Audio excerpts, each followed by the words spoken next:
priesthood within. What's Bobo Shanti? Bobo Shanti is a Rastafari order in Jamaica, started by Prince Emmanuel. So When that's a Haile particular Selassie, sect of Rasta. yeah, so when Haile Selassie came to Jamaica in 1966, one of his goals, one of the things he said to the Rastafari community, because there was no kind of different sects at that point, was to organise and centralise. That's why we see the beginnings of the Bobo Shanti, the Nyabinghi order, and the Bobo Shantis are probably the more stricter order in terms of. So how many orders are there in Rasta? I mean, they say there's many mansions. Many houses. Many houses. But Did they say there's many houses? Yeah, but there are 12 tribes. Nyabinghi and Bobo Shanti are the most popularly known. So there's 10 other houses of Rasta. I don't know if there's 10. I don't know if I'd say there's 10. But maybe in the concept of what you're saying, where, we're modernising and centralising, maybe through those kind of groups, they're becoming more. But no, those are the only recognised ones that and the Bobo Shanti, as well as the... And that's the strictest order. Sorry to cut you, King. That's the strictest order in terms of they keep themselves very much grounded in the hills. They're very away from the, outside world. And they stick to the oldest order in the Bible of liberty. So that's the food, the praise, the way that they engage amongst themselves. And That's the Bobo Shanti. Yeah, the Bobo Shanti order. And they are probably the strongest. They've got the most influence within the Rastafari Ghana Council. So the priesthood for the Mpesses is a balance between the Bobo Shantis and the Wolamo, which is the Gar priests. So I spoke before about the Babalao in terms of a Nigerian term. So the Gar term for priest is Wolamo, and I think the female term is Wiro. Wolamo is the priest, Wolamo.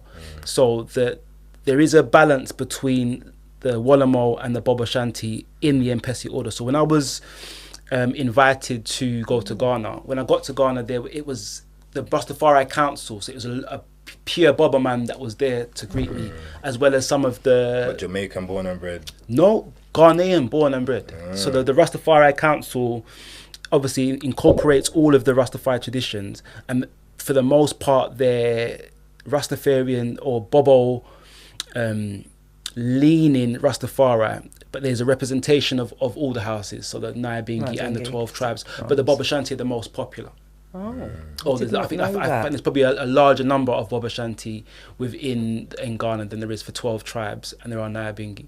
So but that would make sense, though. A bit off tangent, but the musicians or the Rastas that are more known to the world, which house are they mostly? I'd say Nyabinghi. I'd say probably Bingi. I mean, Sizzla, you've got Bobo, but most of I'd say probably Nyabinghi. And the 12 tribes is kind of the most liberal.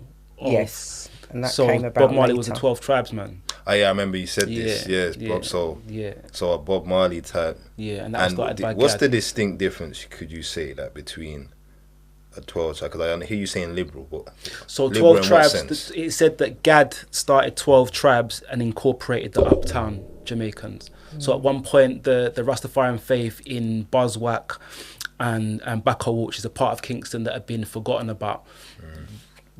Rasta City was there, so we had there was a large number of that population in Kingston at that point in the 50s and 60s would have been Rasta, out of the oppression. Now after Selassie came in 66 and said to organise and centralise, there were parts of the Buzzwhack and Bacawal who decided to start churches. So Bongo Eddie became Prince Emmanuel. Gadman started 12 tribes, and it was the 12 tribes that had started bringing in the uptown, the richer people. There was more money, there was kind of more influence in the 12 tribes, and it was more closely linked to the Abrahamic faith. So it wasn't too much of a departure from the Christianity that some of the uptown people would have followed at that point in the 60s. So Bobo Shanti is less aligned with the Abrahamic faiths? Yeah, it's less. Layman's understanding of Rasta is it's like a black interpretation of biblical texts. Yeah. And I think they're both. Bobo Shanti didn't incorporate any of the uptown, the kind of richer. There was in 12 tribes, you could be from any race in the 12 tribes. Bobo Shanti, you can't. Bobo Shanti, you can't. It was a black spiritual movement. black only spiritual movement, in the same way that Nyabinghi was a black spiritual movement that came out of the Kumina. So all of the kind of the bongo Eddie, the bongo Watos, that came from the drumming and the Congolese. Remember I spoke about the drumming being a kind of a form of spirituality and communication.